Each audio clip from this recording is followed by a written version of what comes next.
नमस्कार साथियों।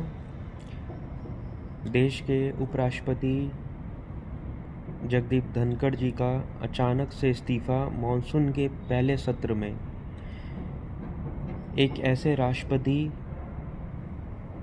इतिहास में भारत के आज़ादी के बाद जिनके प्रति विपक्ष ने पहली बार इम्पीचमेंट यानी महाभियोग का प्रस्ताव लाया हो पिछले साल, पर वो गिर गया। और अगर देखा जाए, जब से ये उपराष्ट्रपति बने हैं तब से लेकर अब तक इनका कार्यकाल में जितने भी मतलब कार्रवाई रही है संसद की, उसमें पूर्ण रूप से इन्होंने सरकार के प्रति जवाबदेही दिखाई है, सरकार के हक में निर्णय लिए हैं।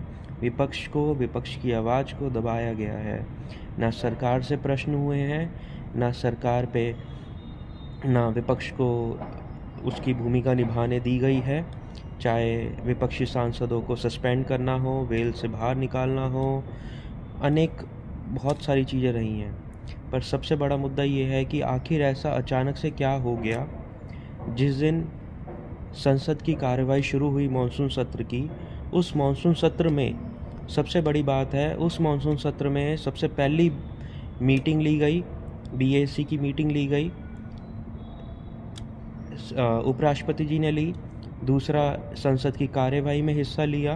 विपक्ष द्वारा लाए गए जस्टिस वर्मा के खिलाफ इम्पीचमेंट महाभियोग प्रस्ताव को उन्होंने कमेटी बना के पारित करने के लिए आदेश दिया। तीसरा, फिर बीएसी की मीटिंग रखी गई, उसमें उन्होंने हिस्सा लिया। चौथा, उन्होंने विपक्षी सांसदों के साथ मुलाकात करी। मतलब पूर्ण रूप से उनकी तबीयत पूर्ण रूप से एकदम स्वस्थ और एकदम सही नज़र आ रही थी। फिर अचानक ऐसा क्या हो गया?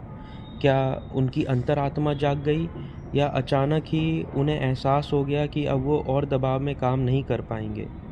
क्योंकि ये साफ नज़र आ रहा था कि वो दबाव में काम कर रहे हैं, और उनका दबाव साफ झलक रहा था। क्योंकि अगर देखा जाए तो जिस दिन मॉनसून सत्र का पहला दिन था, उसी दिन जेपी नड्डा जी ने सदन में खड़े होकर ये बोला था, nothing will go on record. और ये हक सिर्फ चेयरमैन को है, वाइस चेयरमैन को है, वही बोल सकता है nothing will go on record. ये होते कौन थे जो बोलने वाले? तो क्या एक जेपी नड्डा जी द्वारा बोले गए ये शब्द उनकी अंतरात्मा को, उनकी आत्मसम्मान को इतना बड़ा ठेस पहुंचाया कि उन्होंने इस्तीफ़ा दे दिया, या उनसे इस्तीफ़ा दिलवाया गया, या जस्टिस वर्मा के खिलाफ इम्पीचमेंट लाए गए